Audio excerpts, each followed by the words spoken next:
Hello would be agriculturist. I just hope कि आपकी MPPAT की प्रिपरेशन काफ़ी अच्छी चल रही होगी और आपके MPPAT इंट्रेंस एग्जामिनेशन 2022 के only 4 to 5 month he remain है। जैसा कि मैं भी एक एग्रीकल्चर एस्पिरेंट रही हूँ और मुझे काफ़ी अच्छे से ये बात पता है कि जब आपके एग्जामिनेशन के 4 to 5 मंथ बचते हैं तो आपको काफ़ी स्ट्रेस होता है और काफ़ी आपके माइंड में कन्फ्यूजन क्रिएट होता है कि आपको किस चीज़ पे फोकस करना चाहिए और किस में नहीं करना चाहिए। आपके माइंड में बहुत सारे क्वेश्चंस आते हैं जिनके आंसर सम टाइम आपको मिल पाना पॉसिबल उतना नहीं हो पाता है। तो इन सारे क्वेश्चंस के आंसर आपको देंगे मधुसूदन ने MPPAT 2021 में 151 मार्क्स स्कोर करने के साथ साथ सेकेंड रैंक को भी हासिल किया था। तो अब हम बात करेंगे मधुसूदन से। आई जस्ट होप कि वीडियो आपके लिए काफ़ी बेनिफिशियल होने वाली है, तो आप इस वीडियो को लास्ट तक देखें क्योंकि आपका MPPAT का एंट्रेंस एग्जामिनेशन 4 to 5 मंथ के अंदर कंडक्ट कर दिया जाएगा। Welcome to Agri Doctor YouTube channel Madhusudan and congratulations for getting your dream college. Thank you ma'am. सबसे पहले मधुसूदन आप अपने बारे में बताएंगे। Okay ma'am, thank you. Ma'am मेरा नाम मधुसूदन चौधरी, मैं हरदा ज़िले से बिलोंग करता हूँ। मैंने जो प्रिपरेशन की थी वो PAT एग्ज़ाम की प्रिपरेशन की थी और उसमें मैंने 151.51 मार्क्स के साथ सेकंड रैंक सिक्योर की है। तो मैं बहुत ही ज़्यादा खुश हूँ कि मेरी इस MP में एग्रीकल्चर स्ट्रीम में ही नहीं बाकी पूरी स्ट्रीम से सेकंड रैंक लगी है, तो बहुत ज़्यादा congratulation Madhusudan. I am feel very fortunate to take your interview as well. And firstly मैं आपसे ये जानना चाहूँगी कि आप अभी अपने ड्रीम कॉलेज में हैं JNKV जबलपुर में, तो कुछ अपने एक्सपीरियंसेस बताएंगे कि जब आपको आपका ड्रीम कॉलेज मिलता है तो आपको कैसी फीलिंग आती है। मैम वो फीलिंग तो बहुत ही अनबिलीवेबल होती है कि जब ड्रीम कॉलेज जो अपन ने सोचा है, जो 2 साल से सपना बना के रखा था, उस पॉइंट पर पहुंचना और बहुत ही अच्छी रैंक के साथ पहुंचना तो बहुत ही मज़ा आता है मैम। और जो सोचा था उससे बहुत ही ज़्यादा लेवल पे हमको मिल रहा है, तो ये तो बहुत ही हमारे लिए अच्छी बात है। और बहुत सी फैसिलिटीज़ भी यहाँ पर मिल रही है, प्रैक्टिकल्स बिल्कुल बाकायदा लगते हैं, थ्योरी क्लासेस लगती हैं और बिल्कुल प्रोजेक्टर्स है और जो सोचा नहीं था वो सब कुछ यहाँ पर मिल रहा है और बहुत ही ज्यादा मिल रहा है। मतलब आपकी जो रियलिटी थी, मतलब आपकी जो रियलिटी है वो काफी अच्छी है आपके विजुअलाइजेशन से, ऐसा आप कह सकते हैं।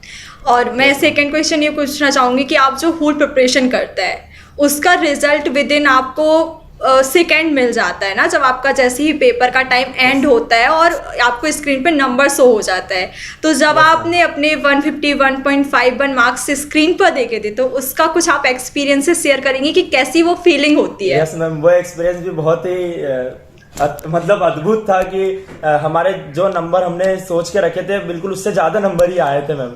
और फिर तो सेकेंड रैंक तो बाद में आई थी, रैंकिंग वगैरह तो, पर जो उस टाइम हमने जो सोचे थे नंबर कि इतने आ जाएंगे या नहीं आएंगे और उससे उम्मीद से ज़्यादा जब नंबर आते हैं तो बहुत ही अच्छा फील होता है मैम।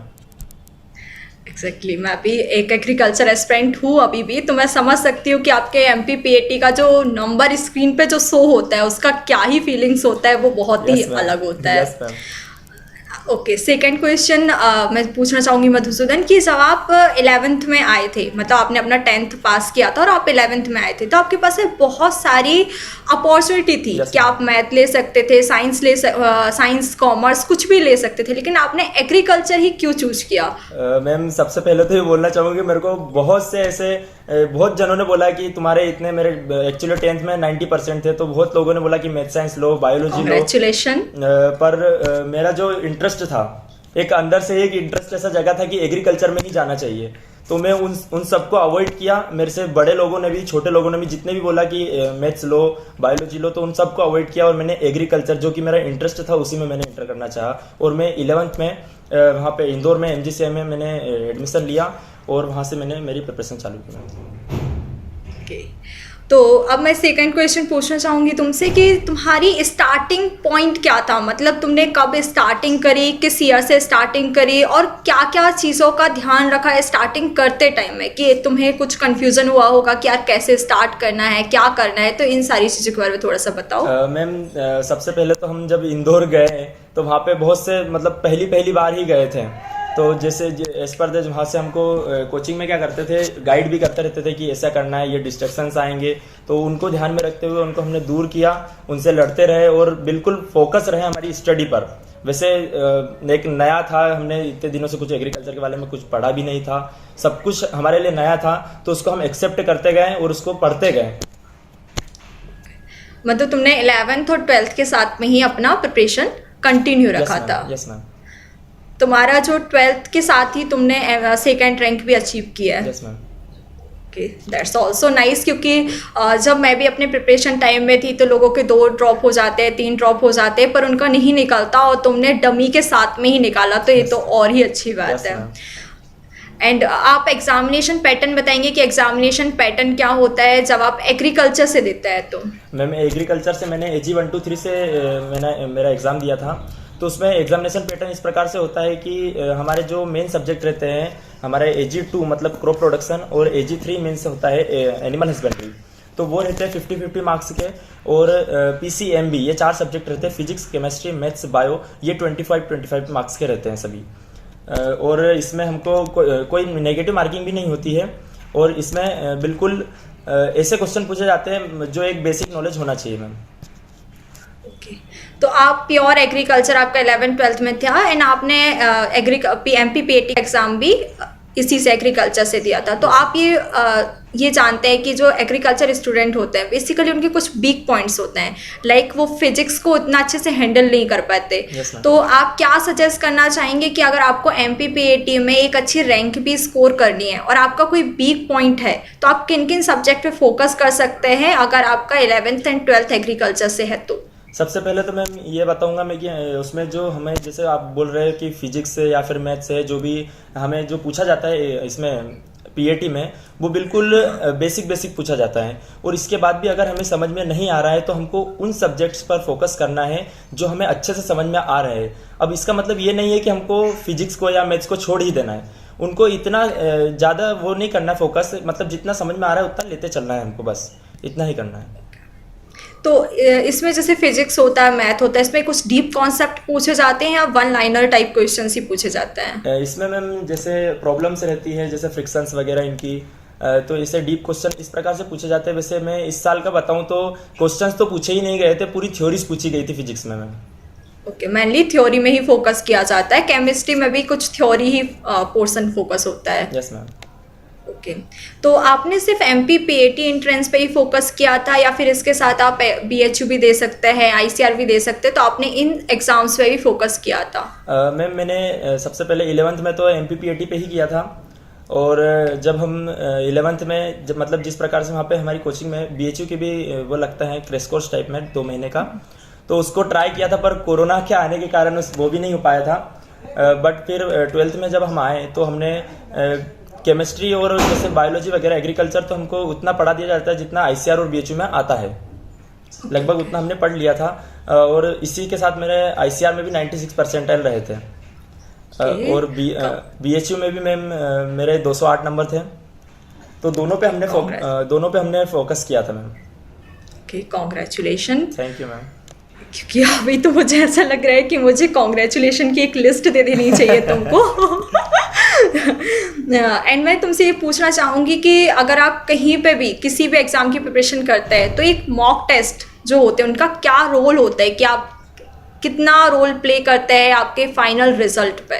मैम मॉक टेस्ट तो बिल्कुल ऐसे है कि अमृत का समान, अगर उसको नहीं पियोगे तो कुछ भी नहीं होगा मैम, कुछ भी नहीं। मीन्स मतलब कि हम क्वेश्चंस का पैटर्न नहीं जान पाएंगे, हम मतलब थ्योरी पढ़ते जा रहे हो, प्रैक्टिस नहीं कर पा रहे हैं। तो मॉक टेस्ट तो बहुत ज़रूरी है। और जो हम कोचिंग जिस MG से कोचिंग से हम प्रिपरेशन कर रहे थे वहाँ पे तो इतना बेस्ट पैटर्न है। जैसे टेस्ट वीकली टेस्ट अलग होते हैं, हर महीने मेगा टेस्ट अलग होते हैं और ग्रैंड टेस्ट अलग होते हैं। इसमें डिफरेंट लेवल्स के क्वेश्चंस पूछे जाते हैं और इतना अच्छे से प्रिपेयर कर दिया जाता है क्वेश्चंस दे दे के कि वहाँ पर हम जो मेन एग्जाम जो देते हैं PAT के जब एग्जामिनेशन हॉल में जाके, तो ऐसे क्वेश्चंस लगते हैं फेमिलियर बिल्कुल कि हम पहले पढ़ चुके हैं ये सब कुछ।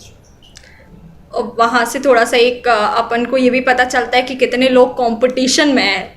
जो अपने जो वीकली भी अपने टेस्ट होते हैं तो अपन काफ़ी उस पर फोकस करते हैं कि नहीं यार यहाँ पे भी हमें टॉप करना है, यहाँ पे भी हमें अच्छा स्कोर करना है। बिल्कुल रहता ये फीलिंग्स भी काफ़ी अपने जो प्रिपरेशन होती है उसे एनहेंस कर देती है। यस मैम, इसमें क्या है कंपटीशन की भावना रहती है बिल्कुल, कि हमारी इस साल अगर इस टेस्ट में मेरी अगर रैंक गिरी है तो अगले टेस्ट में मेरे को ऊपर जाना ही है, इससे नीचे नहीं आना है। ये तो है। अगर MGCI के अलावा आप कुछ और ऐसा सोर्स जानते हैं कि जो बच्चे MGCI या फिर किसी भी कोचिंग इंस्टीट्यूट से कनेक्टेड नहीं हैं, हाँ मैम। तो वो अपना मॉक टेस्ट कहीं से भी दे सकते हैं, क्योंकि आप कितना भी प्रिपरेशन कर ले, लेकिन अगर आपने कोई भी टेस्ट सीरीज नहीं लगाई है Yes, ma'am. तो शायद आपकी प्रिपरेशन उतनी बूस्ट अप नहीं होती Yes, है। ma'am. तो आप कुछ ऐसा सजेस्ट करना चाहेंगे कि हाँ आप इसको भी जाके यहाँ से प्रेफर कर सकते हैं? मैम वैसे बहुत सी बुक्स भी रहती है, और जैसे हम नेमराज सुंडा के नाम से जो आती है एक बुक, उसमें भी बहुत से ऑब्जेक्टिव क्वेश्चंस बनते हैं, और जैसे यूट्यूब पे बहुत सी क्वेश्चन सीरीज चलती रहती है तो उनको भी अटेंड करना चाहिए। और डिफरेंट बहुत सी कोचिंगें देती भी है अलग से अपने जो भी मॉक टेस्ट रहते हैं PAT के, तो उनको परचेस कर लेना चाहिए। ओके। मैं ये क्वेश्चन पूछना चाहूँगी कि ऐसा कौन सा पॉइंट लगता है तुम्हें कि जो लोग मिस कर जाते हैं? जैसे तुमने 2nd रैंक अचीव किया है एंड तुमने ICR भी क्वालिफाई किया है, लेकिन तुमने जब तुम कोचिंग में थे तो तुमने ये बात भी नोटिस करी होगी कि बहुत सारे लोग थे जिन्होंने 2 साल हो गए, 3 साल हो गए, लेकिन उनका नहीं निकल पाता है। तुमने एज अ फ्रेशर ही 2nd रैंक ले ली। Yes, ma'am. तो कुछ ऐसी मिस्टेक्स बताना चाहोगे कि जो लोग अपनी प्रिपरेशन के ड्यूरेशन में सारा करता है कि नहीं ये नहीं करना चाहिए, ये करना चाहिए? Yes ma'am. मैम ये बहुत ही अच्छा क्वेश्चन पूछा है आपने, क्योंकि मैं इसका हर व्यक्ति को जवाब दे दे के थक चुका हूँ मैम। तो ये सभी के पास जाना चाहिए क्वेश्चन, तो बिल्कुल सबको सुनना चाहिए कि जो हम सबसे बड़ी मिस्टेक जो करते हैं वो तो हमारे ऊपर विश्वास नहीं रहता। हमको सबसे पहले तो ये करते हैं लोग कि खुद पे विश्वास नहीं करते हमारा होगा कि नहीं होगा, और दूसरा ये करते हैं कि जैसे किसी ने बोला कि तू ये बुक पढ़ ले या फिर इस कोचिंग के क्वेश्चंस लगा ले तो तेरा ये हो जाएगा, या फिर इतना पढ़ ले। तो मैं यही बोलना चाहूँगा कि 100 बुक पढ़ने से अच्छा है कि एक बुक को 100 बार पढ़ ले अपन, तो बहुत ही अच्छा रहेगा। और जो बोलते रहते हैं दूसरे की तू ये मत पढ़े, तू वो मत पढ़े, ये टॉपिक छोड़ दे, तो टॉपिक तो हमें किसी के कोई से भी सब्जेक्ट का नहीं छोड़ना है। मतलब आपको पूरा होल सिलेबस को कवर करना है। Yes ma'am. और आप एक ये स्ट्रेटेजी भी हो सकती है कि आप जब अपने एक सब्जेक्ट किसी भी एक सब्जेक्ट के एक टॉपिक को पढ़ें उसके जस्ट बाद आप मॉक टेस्ट लगाएं, क्योंकि लोग ये Yes, ma'am. बहुत मिस्टेक करते हैं। लोगों को लगता है यार हम पहले सिलेबस कंप्लीट कर लेते हैं देन जाके हम मॉक टेस्ट लगा लेंगे। Yes ma'am. लेकिन इस चीज़ से क्या होता है कि लास्ट टाइम हमारा आ जाता है कि हमारे 15 दिन एग्जामिनेशन के बचते हैं, 10 दिन एग्जामिनेशन के बचते हैं, और हम कभी मॉक टेस्ट लगा ही नहीं पाते। और वहाँ पे जब हम जाते हैं तो हमारे कॉन्सेप्ट ही नहीं होते कि क्या है क्या नहीं, और हमारा कन्फ्यूजन क्रिएट हो जाता है। यस मैम, ये बहुत जरूरी है कि हमने अगर किसी टॉपिक को पढ़ा है, अच्छे से पढ़ा है, तो उसके जस्ट बाद उसके क्वेश्चन जरूर लगाए, क्योंकि अगर उसके क्वेश्चन नहीं लगाएंगे तो हमने जो पढ़ा है वो व्यर्थ ही जाएगा। हमको पता नहीं चल पाएगा कि उसमें से किस प्रकार के क्वेश्चंस आ रहे हैं, किस प्रकार के क्वेश्चंस नहीं आ रहे हैं। नहीं तो हम जिस प्रकार के क्वेश्चन नहीं आ रहे हैं उनको पढ़े जा रहे हैं। तो क्वेश्चन लगाना बहुत जरूरी है। अगर एक टॉपिक पढ़ा है तो उस एक टॉपिक के हमको क्वेश्चन लगाना है, मतलब लगाना है। ओके। और अभी मैं एक और टॉपिक पे तुमसे बात करना चाहूँगी कि अभी क्या हो गया है कि आप सभी के पास में फ़ोन है, यस मैम। ठीक है ना? तुम्हारे पास भी फ़ोन रहा होगा। और आज की जनरेशन का सबसे ज़्यादा अगर कुछ बेनिफिशियल है तो वो है फ़ोन, और सबसे ज़्यादा कुछ हार्मफुल है तो फ़ोन। तो अपने आप को कैसे पेशेंसली तुमने मेंटेन किया पूरा होल ड्यूरेशन में कि नहीं यार मुझे, मतलब तुम्हारा 2 साल 11th एंड 12th था, तो कैसे कि नहीं सारी चीज़ों को अलग करना है, डिस्ट्रैक्शंस को अलग करना है, मतलब इंदौर जैसी सिटी में रह के अपने आप को मेंटेन करना। हाँ मैम, बिल्कुल सही बात है। लिटरली बहुत बहुत मतलब इतना पेशेंस लगता है ना कि इंदौर एक ऐसी सिटी है कि यार अगर आपको बनना है तो आप वहां जाके बन जाओगे, लेकिन अगर आपको बर्बाद होना है तो आप बहुत जल्दी बर्बाद हो जाओगे। ये बिल्कुल सही क्वेश्चन है कि अभी मोबाइल का अगर हम जिस प्रकार से यूज करना चाहे उस प्रकार से यूज कर सकते हैं, बट हमने सिर्फ मोबाइल का यूज, सबसे पहले तो मैं 11th में आया था तो ऐसा मोबाइल लेके आया था जिसको चलाने से आदमी परेशान हो जाए। बिल्कुल ऐसा मोबाइल लेके आया था। फिर क्या ऑनलाइन का ये जो चला था कोरोना में, तो फिर मैंने नया मोबाइल परचेस किया और उसमें सिर्फ और सिर्फ जो पढ़ाई का मटेरियल है ओनली वही रखा, और सोशल मीडिया में सिर्फ व्हाट्सएप चलाता था, वो भी डाउट क्लियरिंग के लिए। उसमें कोई भी फ्रेंड्स के नंबर नहीं रहते, सिर्फ ओनली जितने टीचर्स हैं उनके नंबर रहते थे, और डाउट से भरी हुई रहती थी मेरी गैलरी हमेशा। तो हमें बिल्कुल भी जो सोशल मीडिया उनको अवॉइड करना है, और मुझे तो इंस्टाग्राम फेसबुक वगैरह इनका शौक भी नहीं था, तो मैंने उनको डाउनलोड भी नहीं किया था। क्योंकि आजकल जो भी सोशल मीडिया हुई है इससे काफ़ी प्रिपरेशन आपकी बूस्टअप हो सकती है ना। एक टाइम था जब ऐसे 7 साल पहले कि आपको अगर प्रिपरेशन करनी है तो आपके कोई गाइडेंस नहीं था, लेकिन अभी तो गाइडेंस स्ट्रेटेजी से पूरा यूट्यूब ही भरा हुआ है। लेकिन फिर भी मैं जानना चाहूँगी कि अगर तुमने कभी कोई यूट्यूब चैनल यूज़ किया हो तो उसका नाम भी मेंशन कर सकते हो, ताकि लोगों को इतने सारे यूट्यूब चैनल सर्च करने में प्रॉब्लम ना आ जाए।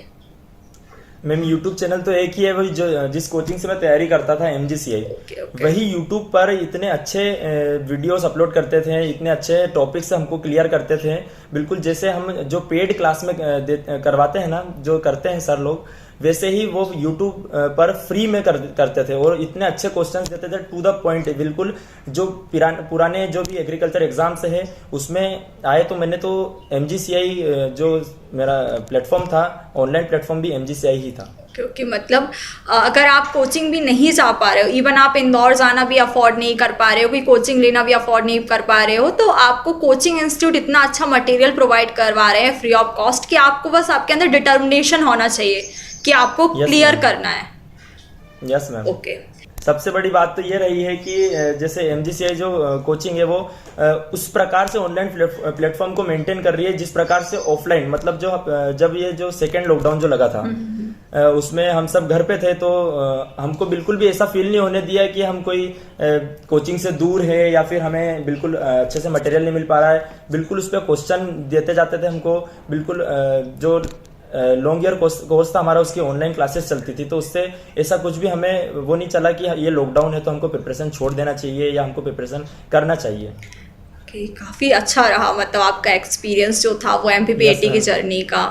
मैं ये पूछना चाहूँगी कि अभी जो भी MPPAT 2022 में देने वाले हैं, उनके 4 to 5 मंथ ही बचे हुए हैं ना, इससे ज़्यादा टाइम उनके पास में है नहीं है। तो इस टाइम पे तुम्हारी स्ट्रेटेजी क्या थी और तुम क्या बोलना चाहोगे कि इस टाइम पे आपको कैसे, लोग क्या होता है थोड़ा स्ट्रेस भी कहीं ना कहीं माइंड पे एक्सर्ट होता है कि कई लोगों के 1 ड्रॉप हो जाते हैं, 2 ड्रॉप हो जाते हैं ना, तो इस टाइम के लिए आप तुम क्या सजेस्ट करना चाहोगे कि 4 से 5 मंथ के बाद बचे हुए हैं तो आप कैसे अपने आप को इनहेंस करें?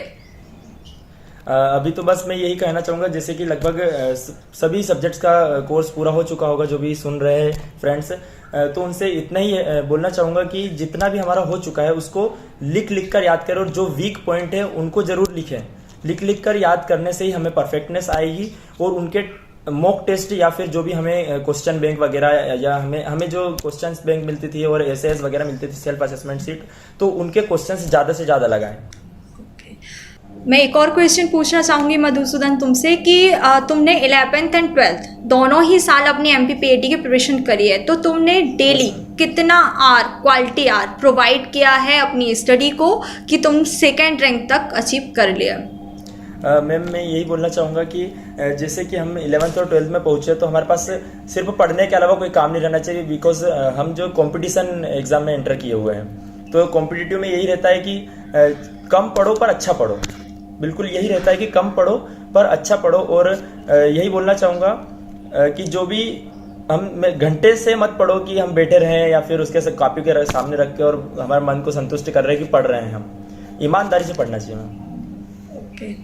फिर भी 4 to 5 या 6 to 10 आवर ऐसा समथिंग कुछ रहा होगा कि नहीं हमें इतना देना ही है आफ्टर कोचिंग, है ना, क्योंकि कोचिंग का तो एक काफ़ी ड्यूरेशन हो जाता है, 6 to 7 आवर तो कोचिंग होती है। yes, उसके बाद में कितना आवर तुमने डेली दिया है अपना? और लास्ट टाइम जब आपके 4 से 5 मंथ बचे हुए थे तो उस टाइम पे कितना आवर देते थे अपना डेली?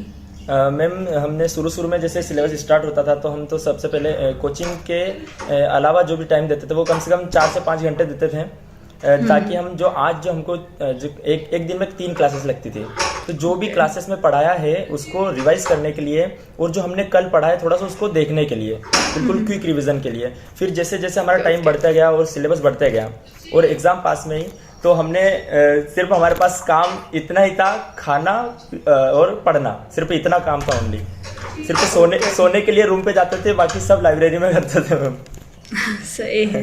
अभी जो लोग अपना प्रिपरेशन कर रहे हैं MPPAT का, तो तुम उन्हें क्या एडवाइस देना चाहोगे कि कैसे अपने स्ट्रेस को मेंटेन करें, कैसे अपनी प्रिपरेशन को इन्हेंस करें डे बाय डे, क्योंकि 4 to 5 मंथ बचे हुए हैं और ये काफ़ी हेडेक शेड्यूल हो जाता है जब आपके 4 से 5 मंथ बचते हैं। तो मैम अभी तो यही बोलना चाहूँगा कि बिल्कुल स्ट्रेस फ्री होकर पढ़ना है और बिल्कुल भी टेंशन नहीं लेना है। मतलब ऐसा नहीं कि 4 से 5 मंथ बचे तो अब क्या करें, जितना पढ़ाते बन रहा है उतना ही पढ़ना है, बिल्कुल ज़्यादा भी नहीं खाना है हमको और अच्छे से पढ़ना है। Thank you so much Madhusudan for your valuable information. I just hope कि जितने भी MPPAT एस्पिरेंट हैं उनके लिए ये जो भी आपने वैल्यूबल इन्फॉर्मेशन दी है वो काफ़ी बेनिफिशियल हो। I wish ma'am. कि आपके जैसे ऐसे बहुत सारे लोग आए जो कि JNK में आए और हम उनसे बहुत जल्द मिल पाए।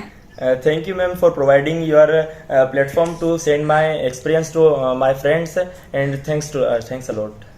Welcome Madhusudan. Thank you, ma'am. I just hope कि आपने हमारे साथ ये इंटरव्यू सीरीज काफ़ी इन्जॉय करी होगी, जैसे कि आप अपनी MPPAT की प्रिपरेशन को इन्जॉय कर रहे होंगे और ये इंटरव्यू आपके MPPAT की प्रिपरेशन को काफ़ी बूस्टअप भी करेगा। अभी हमने इस इंटरव्यू में MPPAT के सेकंड टॉपर का इंटरव्यू लिया था, लेकिन आपके लिए इंटरव्यू सीरीज कंटिन्यू रहेगी और अभी हम MPPAT के first ranker and fourth ranker का भी इंटरव्यू लेंगे। अगर ये इंटरव्यू सीरीज आपके लिए बेनिफिशियल हो तो लाइक करें और ऐसी न्यू एग्रो अपडेट के लिए अभी चैनल को सब्सक्राइब करें। All the best for your MPPAT 2022 examination. I wish कि MPPAT 2022 में आप बहुत अच्छी रैंक को अचीव करें, जैसे कि मधुसूदन एंड अदर टॉपर्स ने MPPAT 2021 में अचीव किया है।